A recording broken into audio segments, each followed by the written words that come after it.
欢迎观看老爸的时光。今天分享给大家一道我们家乡的名吃油旋，也是非物质文化遗产，有着100年的历史。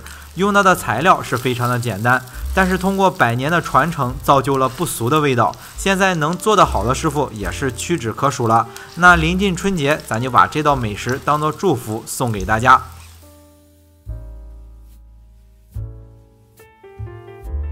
首先咱来和面，在500克的高筋面粉里加入300克的水，天气冷用温水，天热用常温的就行。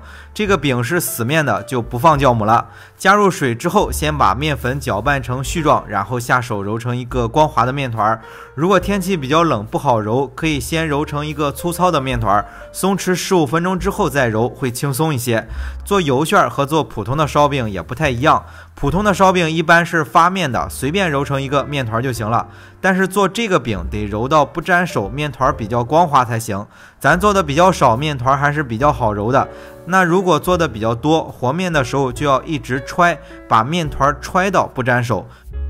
那面团揉好之后，来准备调料和油酥。首先是准备少许的盐，加入少许的花椒粉。如果不想吃花椒味道的就不加了。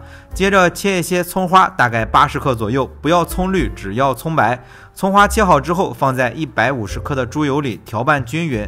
猪油在后面做饼的时候用的并不多，可以根据自己做的多少去准备。比如我就想偶尔做上一次尝一尝，那准备30克的猪油，加入少许的葱花就够了。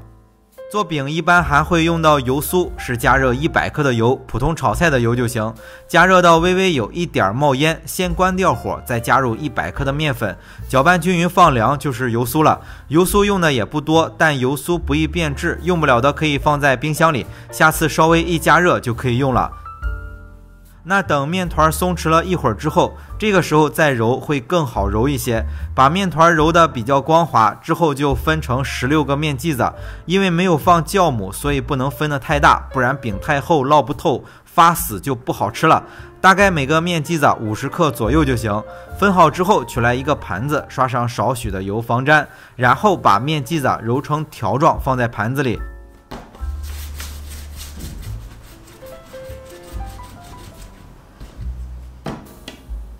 全部处理好之后，再刷上少许的油，盖上保鲜膜，再松弛2个小时左右。夏天时间可以稍微短一些，冬天稍微长一些。由于松弛的时间比较长，多刷点油，别粘在一起。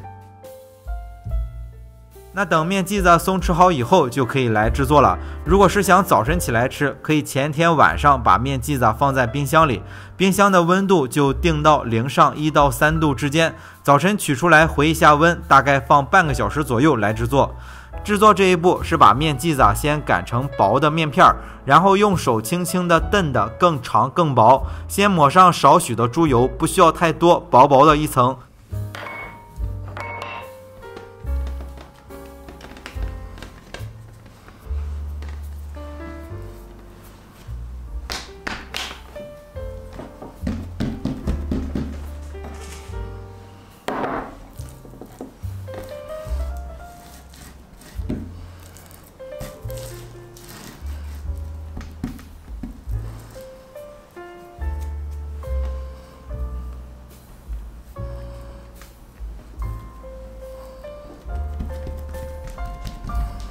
那叠起来之后，再抹上一层油酥，再根据自己的口味抹上少许的花椒盐，最后把面皮卷起来，这样一个生胚就做好了。这个饼的做法就相当于做个小油饼吧，看上去还是挺简单的，但是想要做好吃啊，还得需要一定的经验。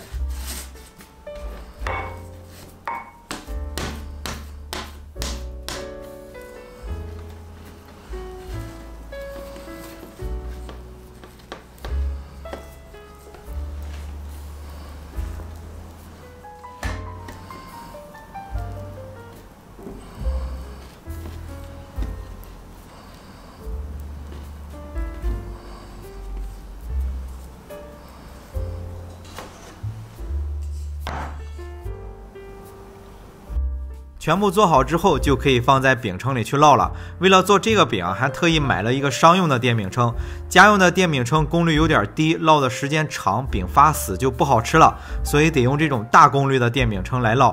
电饼铛里需要多放上一些油，因为开的是大火，油放进去很快就热了。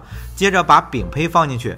放进去之后，底部微微有一点上色的时候，就把饼胚按扁，一面烙至金黄，翻过来再烙另一面，两面烙至金黄，这个饼就做好了。